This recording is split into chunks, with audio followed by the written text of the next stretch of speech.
I have written 3 formal incident reports in my career. 2 were accepted without comment by the Unity Medical Board. The third, the one that covers the events of the oreth-kaas withdrawal, was returned to me 4 times with a request that I revise my professional conclusions, each time with a slightly different phrasing of the same instruction. Please confine your analysis to medically verifiable observations and avoid inference regarding the motivational states of non-Pelathi personnel. The board's concern, as best I could reconstruct it from the formal language, was that my analysis attributed behaviors to the human liaison Sergeant Dara Mael that could not be adequately explained within the Pelathi behavioral classification system, and that such unexplained behaviors, if entered into the official record, would require a supplemental review panel, and the panel would require resources, and the resources were not allocated. I revised the report 3 times. The 4th time, I filed it unchanged. This document is not that report. This document is what I actually observed, in the order I observed it, without the constraints of the board's preferred terminology. I am writing it because I was there for the full 4 hours and 11 minutes of the Canyon Corridor engagement, and because I believe the record should exist somewhere that is not subject to revision, and because I have tried twice since the oreth-kaas operation to explain what I saw to colleagues over a meal, and both times I have watched their expression pass through skepticism, then discomfort, and then a particular kind of silence that I have come to recognize as the silence that follows, information which does not fit into any available category. I would rather write it down once clearly than describe it badly in pieces for the rest of my career. Some background, because the events will not make sense without it. I am a trauma physician of the 2nd rank in the Pelathi Unity Medical Auxiliary. My specialization is field triage under contested conditions, which means in practice that I have spent a considerable portion of my professional life in places where the standard of care is whatever you can do before the situation changes again. I am not a soldier. I carry no weapons. I am attached to combat-adjacent units because bodies break in contested zones and someone has to decide which of the broken ones can still be moved. I have been attached to 9 separate operations over my career. Before oreth-kaas, the longest I had spent in an active engagement zone was 6 hours and 40 minutes. After oreth-kaas, that number is not what defines my career. What defines my career is 4 hours and 11 minutes in a canyon corridor on a Class 23 world with a human woman who had already made it to safe line and came back. That is the fact I cannot explain in the board's terminology. Not the 4 hours, not the conditions, which were severe. Not even that she survived them, because her survival, while remarkable, has a partial physiological basis that the board found acceptable to document. What I cannot explain is why she turned around. There is no Pelathi behavioral framework that produces that outcome. I have looked. Let me start at the proper beginning, which is not the canyon. The proper beginning is the Shar-Vel Dominion, and what they thought of us.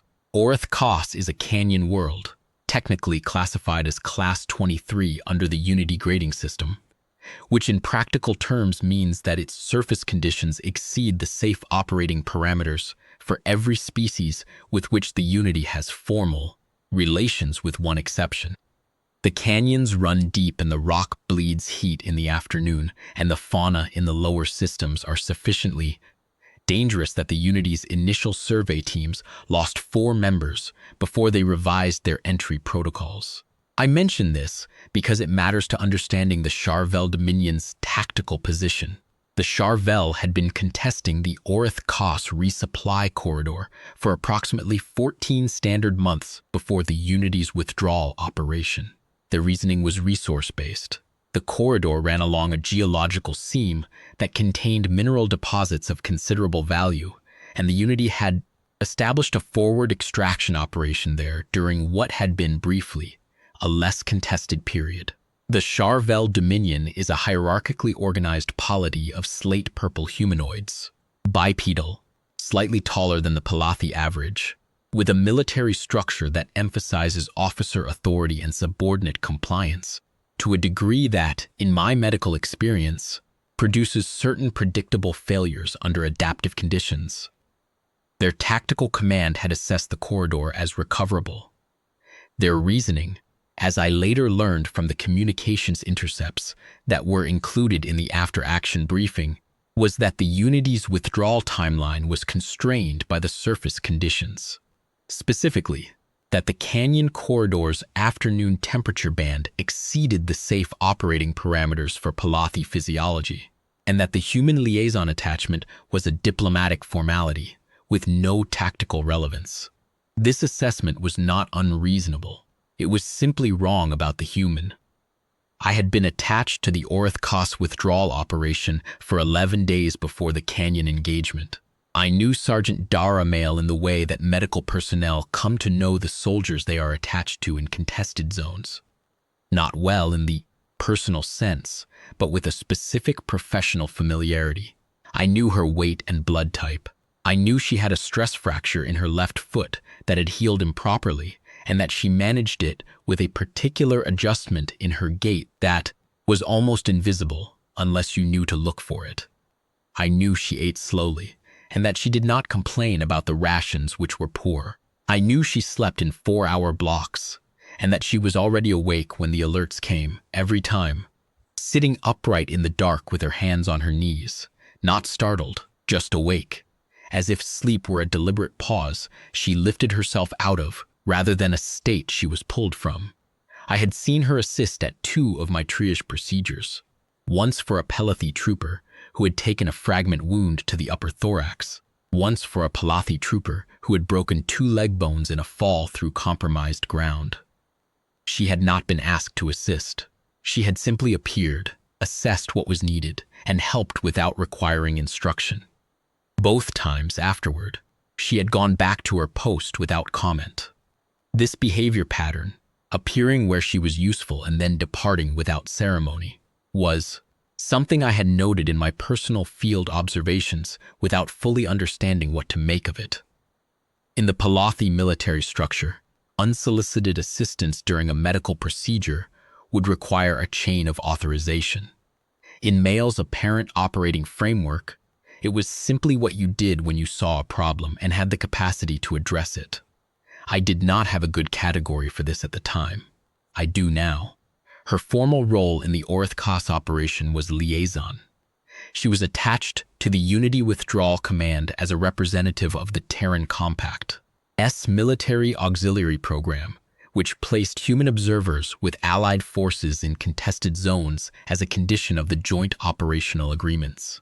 In practice, this meant she attended briefings, transmitted situation reports to the Compact's Regional Coordination Office, and was not formally required to participate in combat operations.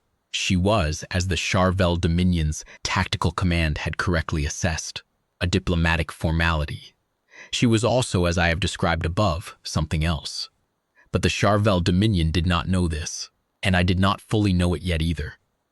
And on the morning of the canyon engagement, neither of us understood quite what we were dealing with. The withdrawal operation began at the 6th hour of the standard Unity operational clock, which corresponds to approximately 2 hours before the canyon's ambient temperature would begin its daily climb toward the afternoon peak. The plan was clean and well-structured, 3 columns moving along parallel canyon corridors toward the safe line, with the medical auxiliary, which is to say, me, my assistant Vethlarath, and our equipment, attached to the central column. The central column included our heaviest cargo, the extraction pod containing the most sensitive geological survey equipment from the forward operation, which was too valuable to destroy and too bulky to move quickly. This was the constraint. Everyone in the planning room understood that the central column would be the slowest and therefore the most exposed. And the plan was built around getting it moving early enough to clear the canyon before the afternoon temperature peak. The plan did not survive contact with the Shar-Vel Dominion's forward interdiction team, which had positioned itself in the upper canyon walls overnight. I am a physician. I will not pretend to give you a tactical analysis of the engagement that followed. What I can tell you is what I experienced from the position of the medical post, which was a shallow alcove in the canyon wall, approximately 40 meters from the main column's root, positioned there because it offered overhead cover from the canyon rim, and because experience has taught me that the worst place for a medical post is directly on the route of movement. We came under fire approximately 22 minutes into the withdrawal. The fire was accurate and sustained. The Shar-Vel interdiction team had a position on the southern rim that gave them coverage of approximately 300 meters of the central corridor. The extraction pod became immobile when the cargo vehicle carrying it took a hit to its drive assembly. The column's forward elements pushed through. The rear elements pushed through. The central section, the pod, the damaged vehicle, 3 Pelathi troopers who had taken fragment wounds, and my medical post did not push through. What we had instead was a defended alcove and the problem of moving a disabled vehicle under fire. The column's tactical command made the decision I would have made in their position. Preserve what could be preserved, push the forward and rear elements to the safe line, and call for extraction support for the central section. This was not abandonment. It was triage applied to an entire tactical situation rather than a body.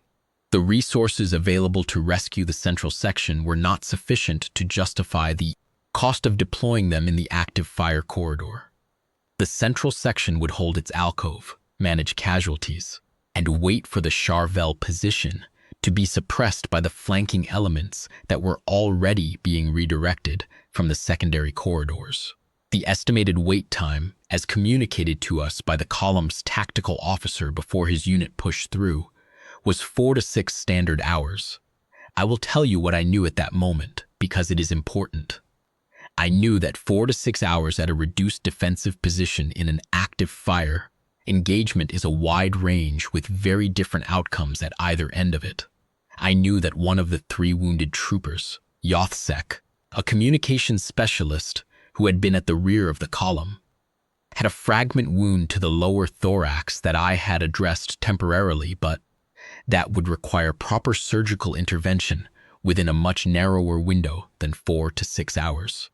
I knew that the temperature in the canyon would begin its climb in approximately 90 minutes, and that it would reach its daily peak, classified as physiologically dangerous for Pelathi personnel after 90 minutes of exposure in approximately 3.5 hours. I knew that the alcove offered shade but not thermal protection, and that shade is insufficient when the ambient temperature of the surrounding rock is high enough to radiate heat through shielding.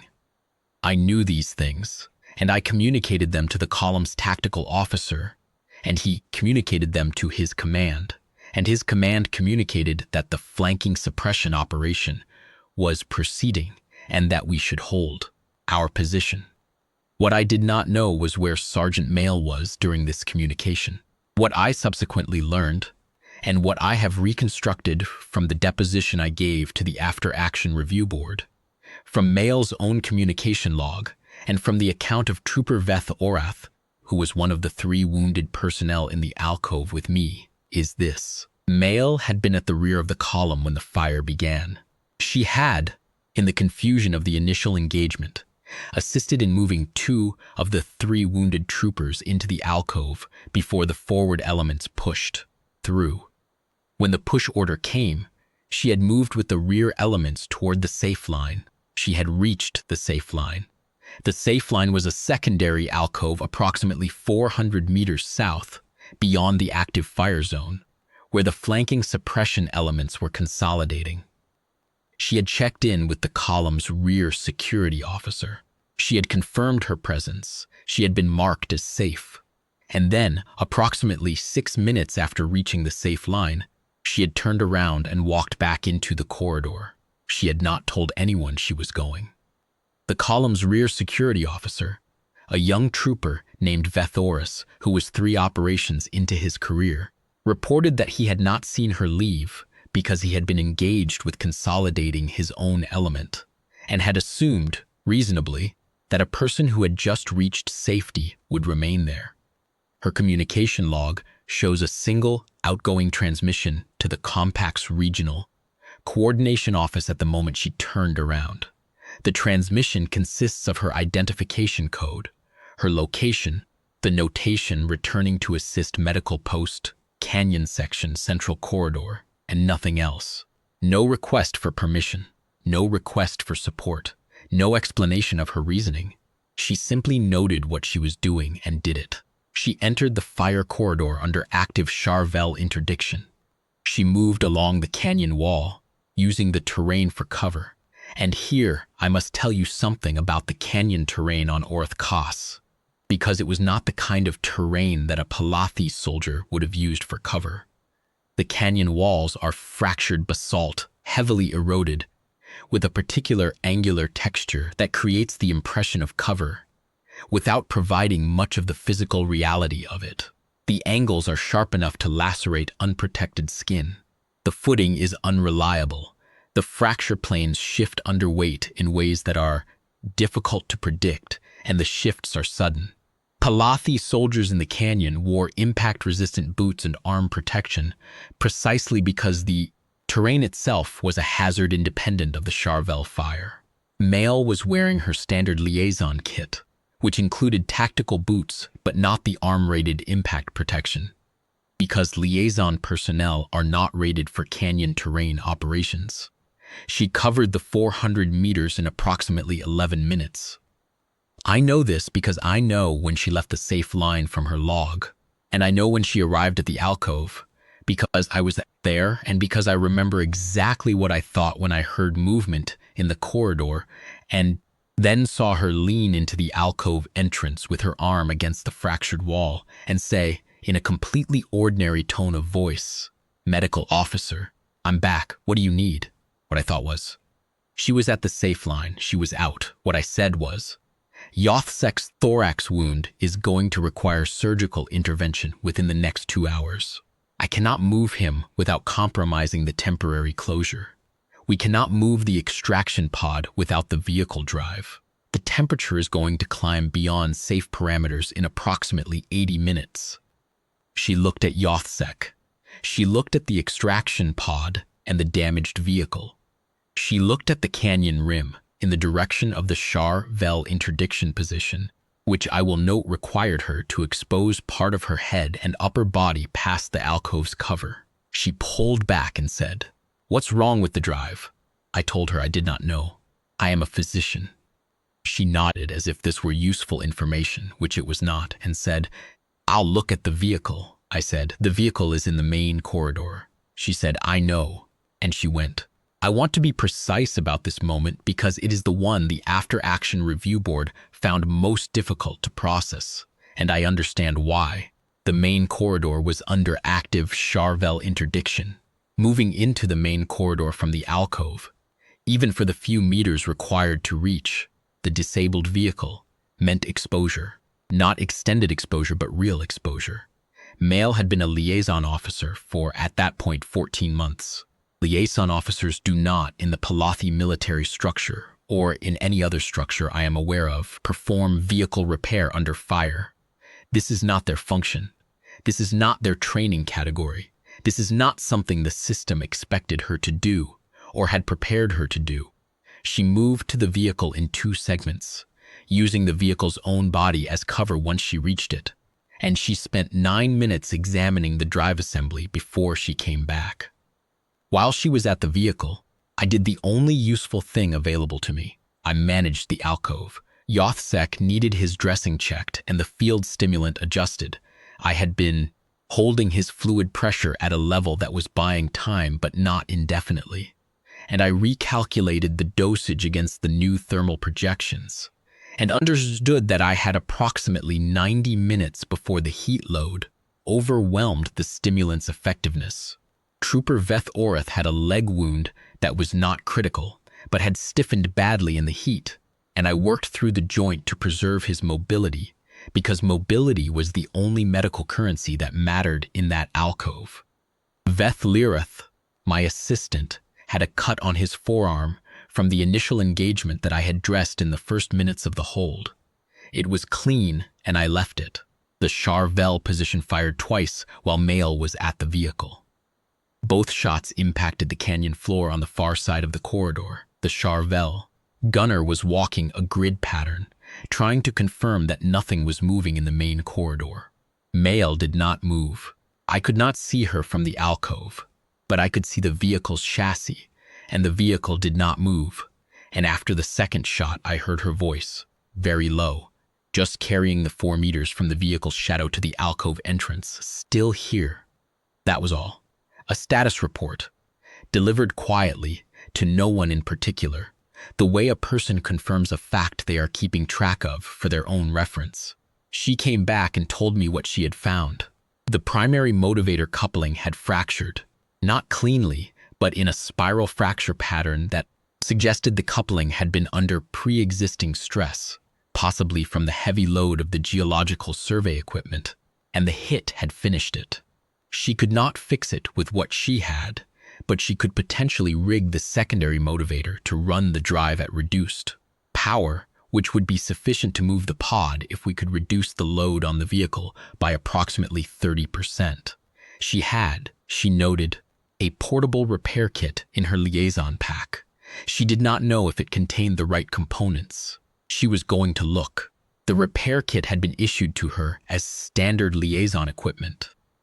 In the Pelathi auxiliary's understanding, the repair kit was there for field communication gear, terminals, relay nodes, the small electronic components that liaison officers used and that broke in the field.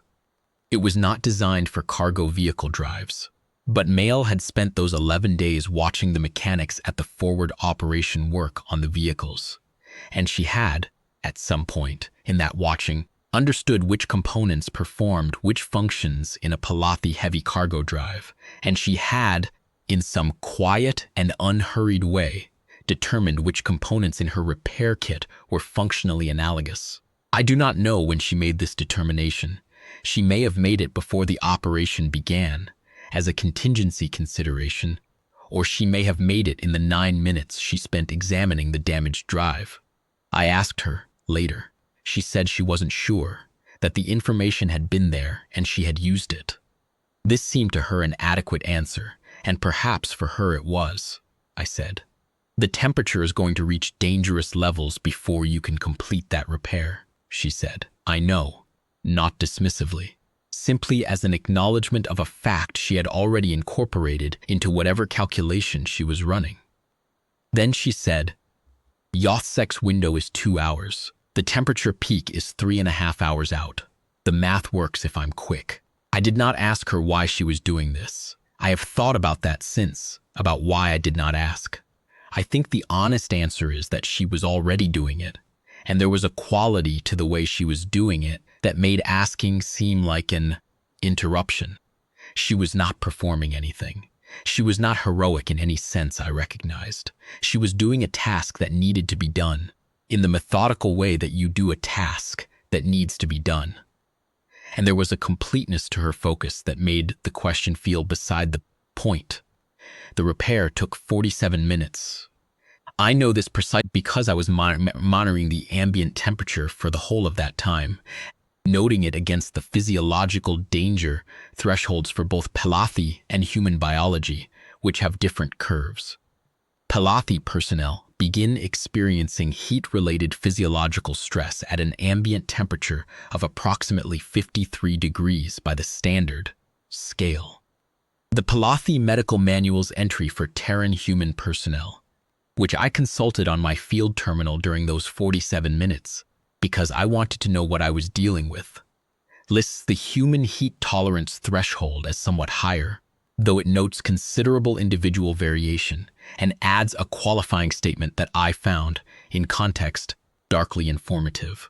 That human adaptation to heat stress is substantially more flexible than the table values suggest, owing to a physiological cooling mechanism of unusual efficiency, and that human personnel have demonstrated functional operation in conditions well above the listed threshold in documented field instances, though this should not be construed as a safety recommendation.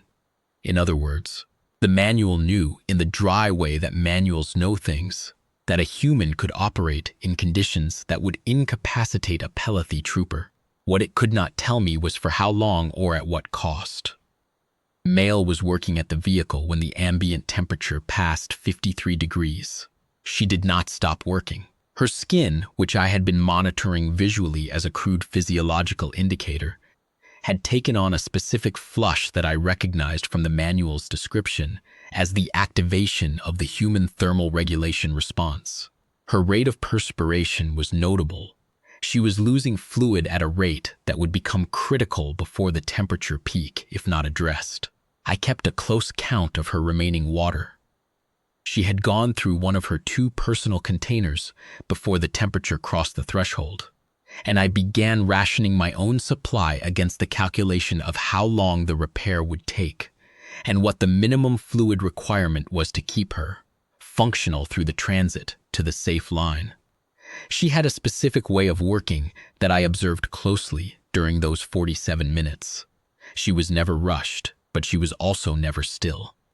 Each action connected to the next without pause. She would complete one step of the repair, assess, move to the next without the hesitation that I associated in my own work with the moment of deciding what comes next. She had already decided. The sequence was locked and she was executing it. The Shar-Vel fired 4 times in those 47 minutes. The first shot was close enough that I heard the fractured basalt spray against the vehicle's undercarriage. She adjusted her position by approximately 60 centimeters and continued working. The second and third shots were further away, the Shar-Vel gunner apparently recalibrating. The fourth shot was accurate. It hit the vehicle's forward chassis, and I heard the sharp metallic percussion and felt the sound in my sternum from the alcove. Deathworlder beside me flinched. I did not flinch, but only because I was watching Mael's visible profile past the vehicle's edge, and the absence of any change in her posture told me the hit had not reached her. She said nothing. She kept working. I think she had assessed the vehicle's structural properties well enough to know that the chassis would absorb the hit before it reached the drive assembly where she was working, and that assessment had been correct. And so she had kept working. This is a kind of calculation that I do not have a clinical name for. It is not courage, or not only courage. It is something more specific. A precise and continuous accounting of what the situation actually requires, stripped of the noise that fear generates, applied in real time to the question of what is possible and what is not. She came back and told me the secondary motivator was rigged and that we had maybe 60% drive power, which would move the pod, but not quickly.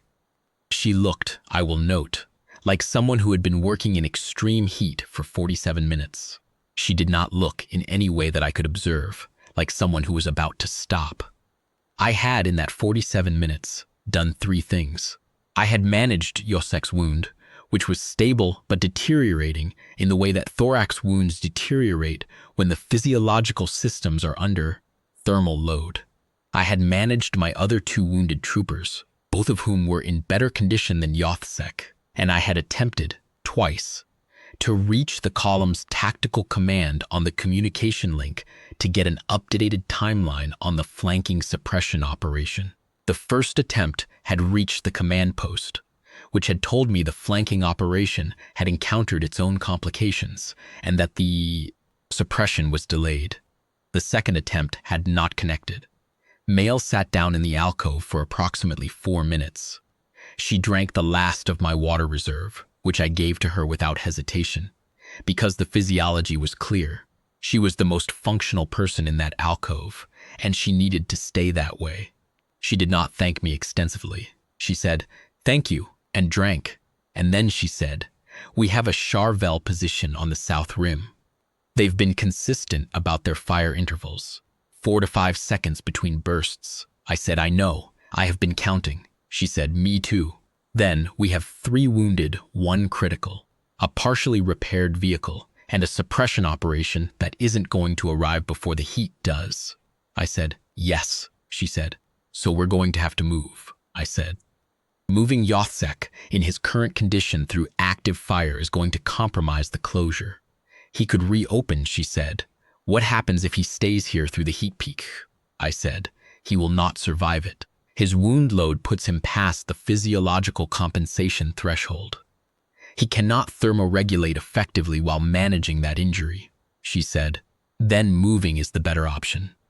This was correct. I had already reached this conclusion myself. What I had not yet resolved was the problem of moving the pod and the wounded simultaneously with 2 ambulatory wounded, 1 critical non-ambulatory wounded, 1 medical officer, 1 medical assistant, and a broken vehicle that could now move but could not provide rapid cover.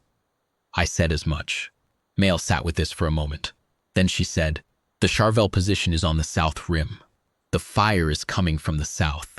The north wall of the corridor has about 15 meters of deep cut before it opens up. If we move the pod along the north wall, it screens the corridor. Anyone moving behind the pod is in cover from the south rim position," I said. "The vehicle cannot maintain that line at the speed we need to move," she said. "No, but if the vehicle takes a hit, we lose the pod but we keep the personnel. And if it doesn't take a hit, we come out with everything." I said, "The vehicle operator would need to maintain the north wall line precisely." "Under fire," she said. "I'll drive." There was a pause in the alcove. Veth Lirith, my assistant, was looking at Mael. Trooper Veth Oreth, ambulatory wounded, was looking at Mael. I was looking at Mael. She was checking the vehicle's control configuration on her field terminal. She was not looking at us, I said. "You are not a certified vehicle operator for Pelathi heavy cargo equipment," she said without looking up. "I know how the controls work. I watched your operators during the withdrawal setup." I did not ask how long she had watched. I did not ask when she had decided to file that information away.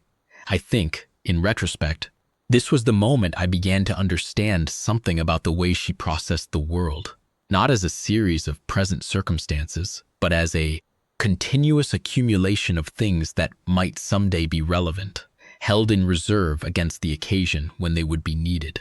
I do not know if all humans do this. I suspect not.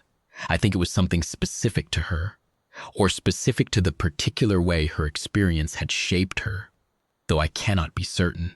What I can say is that she had observed the Pelathi cargo vehicle operators during the 11 days of the operation, and she had retained the information, and now she was going to use it. We moved 37 minutes after Mael's return to the alcove. The plan was as she had described. The vehicle, with Mael at the controls, would move along the north wall of the corridor, providing a moving screen.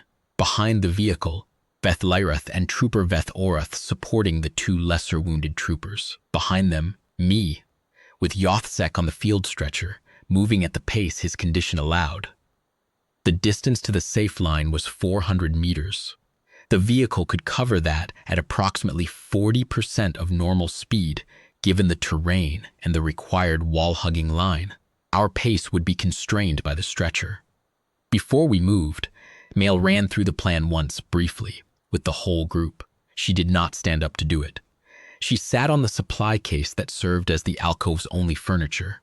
Her field terminal balanced on her knee, showing a rough map of the corridor, and she spoke in the same low, even register she used for everything, not quietly enough to signal fear, not loudly enough to carry past the alcove mouth.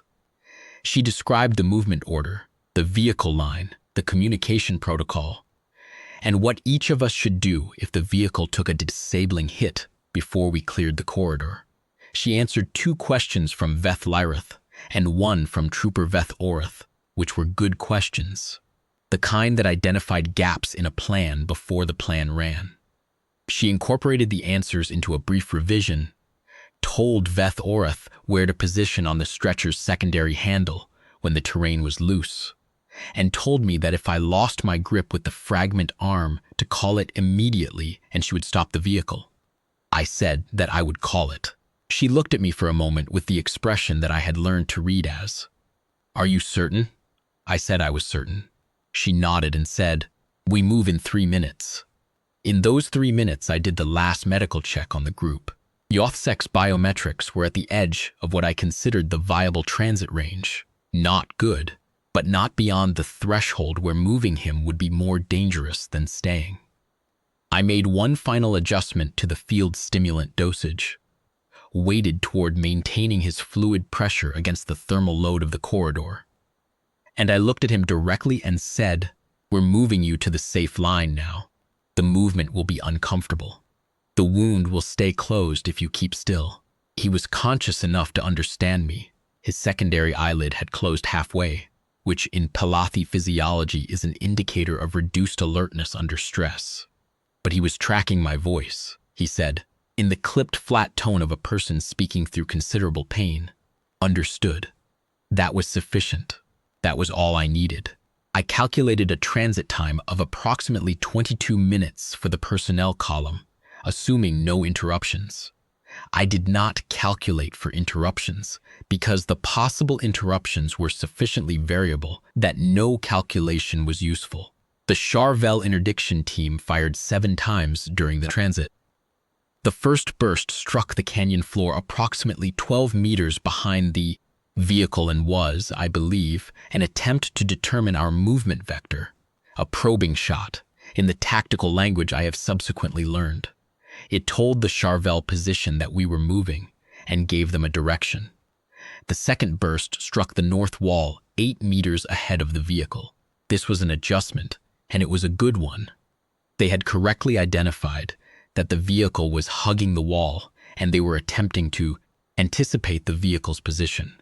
Mael adjusted the vehicle's line by 3 meters from the wall, briefly reducing our cover from the south rim position, but moving us out of the predicted impact zone. The shot went wide. The third burst struck the vehicle. I want to describe what this sounded like from behind the vehicle, because the sound mattered to me in a way I did not expect. It was not a dramatic sound. It was a sharp, dense percussion against metal, and then a changed quality to the vehicle's movement. A slight yaw to the right that Mael corrected inside of a second, a sound in the drive mechanism that had not been there before. The vehicle continued. I looked at Yothsek on the stretcher, because that was the relevant medical data in that moment. Yothsek was conscious. His biometric readings on my field monitor had spiked with adrenaline, the standard physiological response to a sudden loud stimulus. But the wound readings were stable. I said hold in the medical sense, to no one in particular, meaning the patient is holding. It was the most useful thing I could say. The 4th, 5th, and 6th bursts missed. I do not know if this was because Mael's driving had become genuinely unpredictable. She was varying speed and wall distance in a pattern I could not follow from behind the vehicle, or because the Shar-Vel position was recalibrating after the miss. It did not particularly matter. What mattered was that the shots missed. The 7th burst was the one I remember most clearly. And I remember it most clearly because it did not strike the vehicle. It struck the canyon floor 3 meters to my right. I had a fragment hit to the upper right arm. I know this because I subsequently treated it myself, which is not an ideal situation, but was the situation I had. In the moment, it registered as a sharp impact followed by heat and reduced function in the arm, and I adjusted my grip on the stretcher and kept moving. Because the only thing in that corridor that mattered was Yothsek staying stable long enough to reach the surgical bay at the safe line, and stopping to address my own arm was not compatible with that outcome. I am noting this not for sympathy but for accuracy, and because it bears on what happened next. Mael from the vehicle cab could not have seen me take the hit. The vehicle's rear visual coverage was limited, and she was managing a vehicle with a compromised drive on difficult terrain under intermittent fire. But approximately 30 seconds after the 7th burst, the vehicle's speed reduced, and I heard her voice on the short-range communication channel we had established before the transit. She said, "Medical officer, status." I said, "Moving. Yothsek stable. Fragment hit to my right arm, upper quadrant, functional." There was a short pause. The vehicle's speed did not increase. She said, "How functional?" I said, "Sufficiently functional. Keep moving." The vehicle's speed increased. I have thought about that exchange many times. The pause, the question, the specific precision of the question, not "Are you all right?" which is the question you ask when you want reassurance, but "How functional?" which is the question you ask when you need data. She did not have time for reassurance. Neither did I. What she needed to know was whether I was a continuing resource or a new liability, and she asked it in the most efficient possible form. And when I answered, she processed the answer and acted on it. This is, I have come to believe, a very particular kind of care, not warm, in the way that the Pelathi understanding of care is warm, not emotional expression, not demonstration, just, I need to know you can function. I need to account for you. Tell me the truth so I can plan around it. It is care expressed entirely through utility and entirely without ceremony. And I think it is easy to misread as coldness, when in fact it is something else, something I do not have a precise Pelathi word for. The closest I can come is, she was accounting for me. She was keeping me in her calculation. She was not willing to proceed as if I were not there. We reached the safe line at the 3 hours 40-minute mark from the beginning of the engagement. The ambient temperature at that point was, by my field monitor, 9 degrees past the Pelathi physiological danger threshold. The human danger threshold, as listed in the manual, was 4 degrees behind us at that reading. Mael had been operating in conditions that exceeded her manual's listed safety parameters for approximately 20 minutes by the time we cleared the corridor. Yothsek was alive. I want to make sure that reads clearly. Yothsek, whose thorax wound had been deteriorating for 4 hours and 11 minutes, who had been moved under fire on a field stretcher through a contested canyon corridor by a one-armed physician, who had experienced the thermal load of an extreme heat environment while managing an injury that compromised his physiological compensation. Yoth-Sek was alive. He required surgery within 40 minutes of reaching the safe line, and the surgery was difficult. And he spent 3 weeks in the auxiliary medical facility on Pelathi Secondary before he was discharged. But he went home. He went home to his family on the tertiary ring of Pelathi Secondary, and his children met him at the transit platform. And I know this because he sent me a communication 3 months after the operation with a photograph attached, and I have the photograph still. Mael was treated at the Safe Line Medical Station by my colleague Deathworlders, who was the senior medical officer for the secondary and tertiary columns.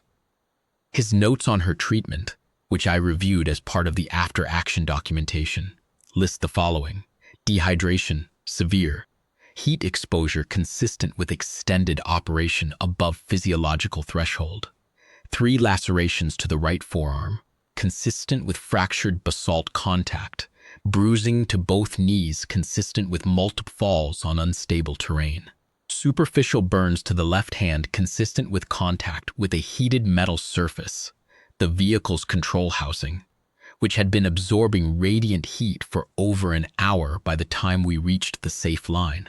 His assessment noted that she was functional, but would benefit from 48 hours of supervised rest and rehydration. She was at the briefing 12 hours later. I asked Deathworlders about this afterward. He said she had declined the 48-hour rest recommendation, and that he had documented the declination and had not pushed further because, in his medical judgment, she was not in danger, and the decision was hers to make. I asked if she had given a reason. He said she had indicated that she wanted to be present for the after-action briefing. He did not seem to find this particularly remarkable, and I think that is because he had not been in the canyon with her, and because the behavior of human liaison personnel was sufficiently variable in his experience that a fast recovery timeline did not register as unusual. I was at that briefing. I watched her sit through 2 hours of tactical analysis of the oreth-kaas withdrawal, including a detailed assessment of the central corridor engagement. I watched the column's senior tactical officer, Commander Veth Dasser, present the timeline of the engagement, including the notation that the central medical section had successfully self-extracted from the corridor after a delay caused by vehicle damage. This notation is accurate as far as it goes. It does not mention the mechanism of the self-extraction. It does not mention the person who drove the vehicle. Commander Veth Dasser is a careful and thorough officer, and his briefing covered everything within his remit, and the mechanism of the central section's self-extraction was, in the formal record, classified as a field improvisation by the attached personnel, which it was, and I do not think Commander Veth Dasser understood what that notation contained.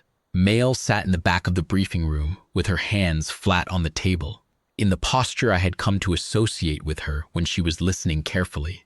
Very still, very quiet, the posture of someone who was attending to data without expressing a reaction to it. She had a water container. She refilled it twice during the briefing.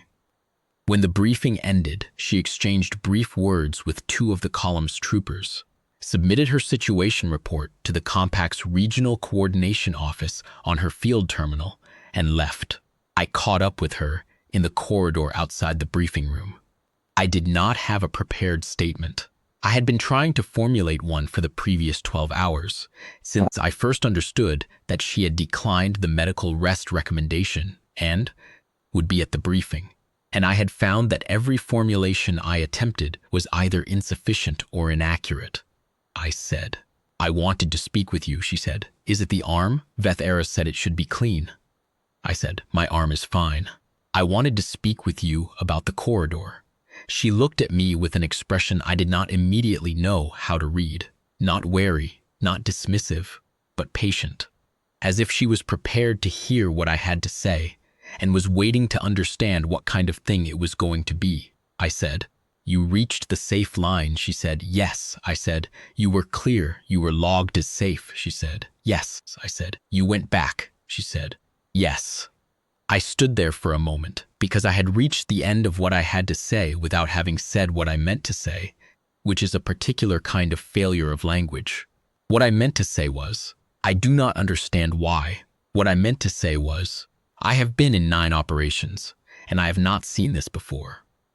What I meant to say was something about what it is to be in a position of managed loss, the triage calculus, the clinical distance that is not coldness, but is the only way to function when the resources do not match the need, and to have someone simply step outside that calculus and refuse to let it stand. I said, "Why did you go back?"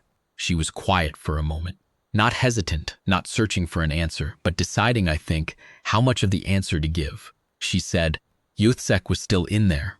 I said, "Yes," she said. "And you were still in there." I said, "Yes." She said, "Then I wasn't done."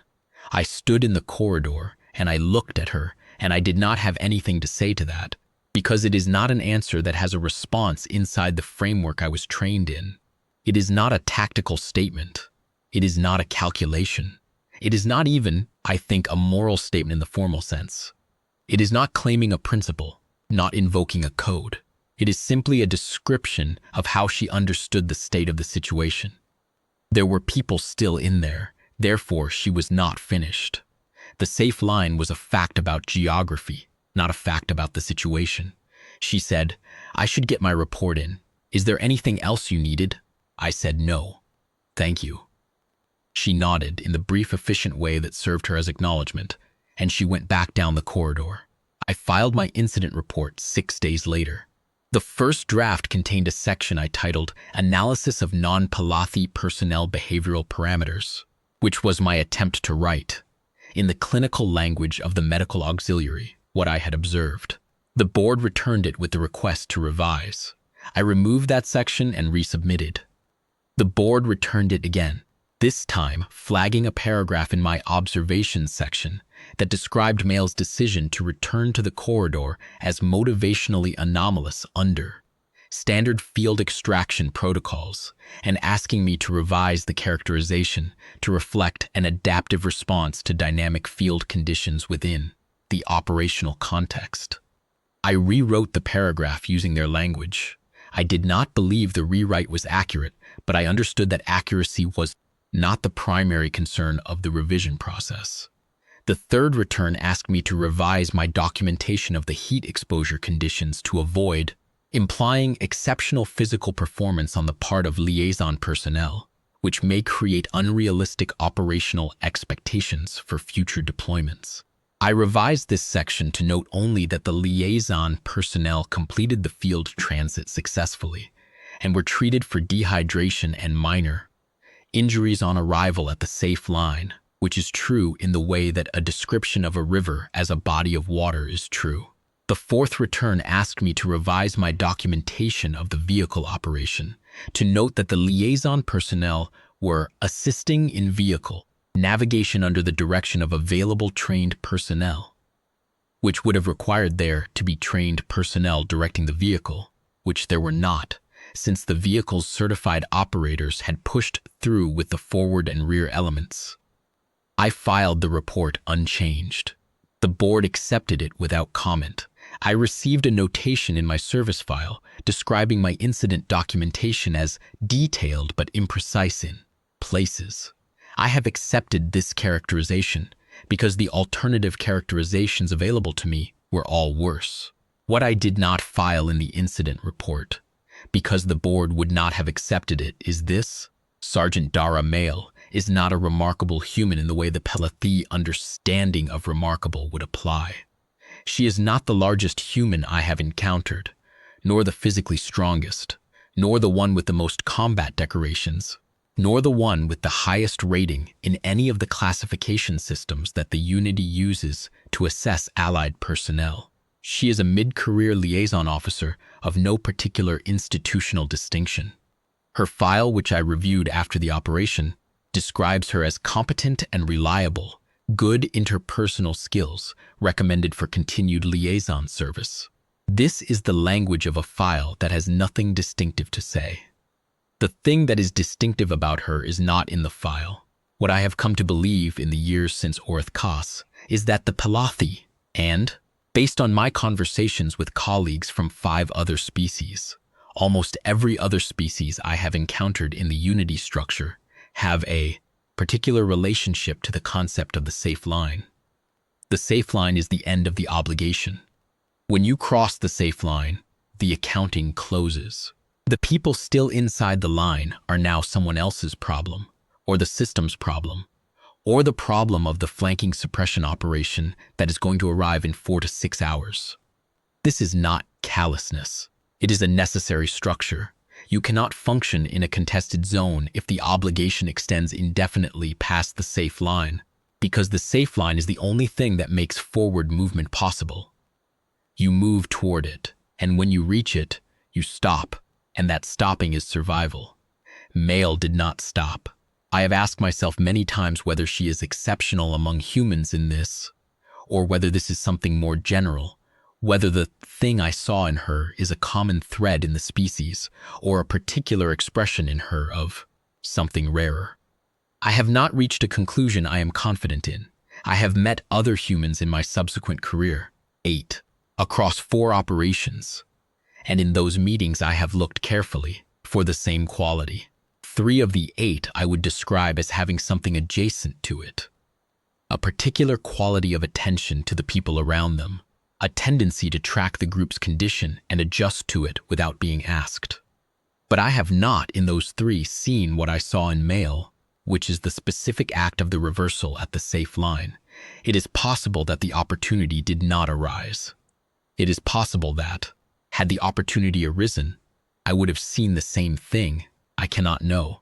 What I can say is that the quality I observed in Mael, the continuous accounting, the absence of ceremony, the pacific form of care expressed through utility, appears, in the humans I have encountered, to sit closer to the surface than the Pelathi equivalent, as if the calculation of who is still in there runs in them all the time, at low cost, and the action that follows from it requires no particular decision.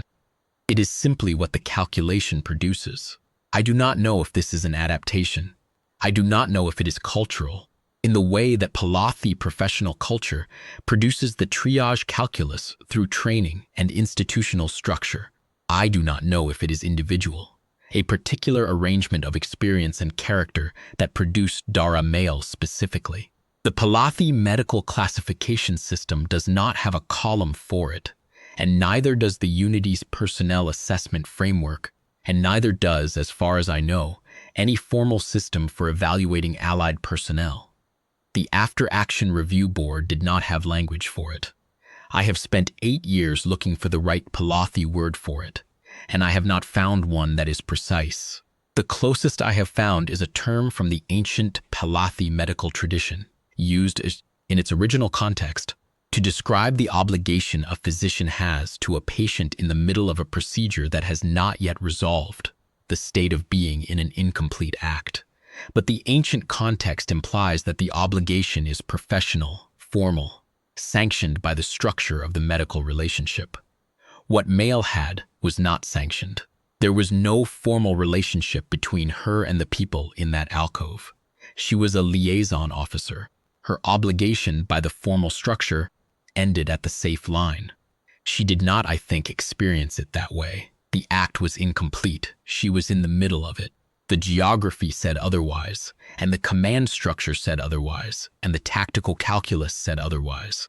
But for Mael, evidently, none of those things were the relevant measure.